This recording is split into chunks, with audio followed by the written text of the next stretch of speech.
పాపం అక్కడున్న గతంలో పనిచేసిన విద్యాశాఖ మంత్రులు కనీసం బేసిక్స్ తెలీదు.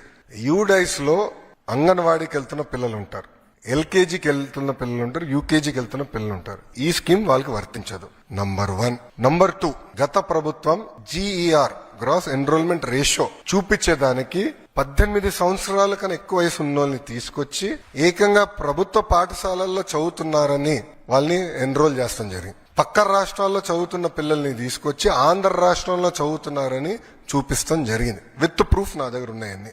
విద్యాశాఖ మంత్రిగా నేను వాస్తవాల దగ్గర ఉండాలి కనుక మొత్తం లిస్ట్, ఎందుకంటే ఇది డ్రాప్ బాక్స్ అని ఉంటుంది. అంటే ఈ పాఠశాలలో పిల్లలు ఉంటారు, ఈ పాఠశాల పిల్లలు మధ్యలో ఉంటారు, గాల్లో ఉంటారు పిల్లలు. డ్రాప్ బాక్స్ అంటారు అది ఐటీలో. ఈ వాళ్ళ సిస్టమ్ లో డ్రాప్ బాక్స్ ఉంటుంది, అక్కడ పెట్టి పెట్టేశారు. పిల్లలు ఎక్కడున్నారో మాకు తెలియదు. మొత్తం వెరిఫై చేస్తే దొంగ లెక్కలు ఉన్నాయని తేలినాయి. ఒక విద్యాశాఖ మంత్రికి అసలు ఎంతమంది పిల్లలు ప్రభుత్వ పాఠశాలలో చదువుతున్నారు తెలుసుకున్నాక నాకు 100 రోజులు పెట్టిందండి. 100 రోజులు పెట్టింది నాకు. అధికారులు అడిగితే సార్ మాకు నంబర్ క్లారిటీ లేదు సార్, గతంలో వీళ్ళు ఎట్లా నడిపించారో నాకు అర్థం అలా విద్యాశాఖ అంటే ఏదో లెక్కలు ఏదో నంబర్లు అని చెప్పి చేస్తాం కాదు. నిజంగానే వాళ్ళంత భావించుంటే వాళ్ళు ఎందుకు ఇవ్వలేదండి? అమ్మ ఒడి ఎందుకు ఇవ్వలేదు వాళ్ళు? ఈరోజు మేము ఇస్తున్నాం. అర్హులు ఎంతమంది ఉన్నారో వాళ్ళు ఇచ్చేదాకా మేము సిద్ధంగా ఉన్నాం.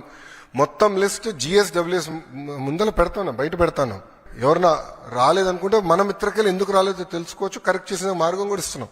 సో అర్హులు ఎంతమంది ఉన్నా ఇచ్చేదానికి కూటమి ప్రభుత్వం సిద్ధంగా ఉంది.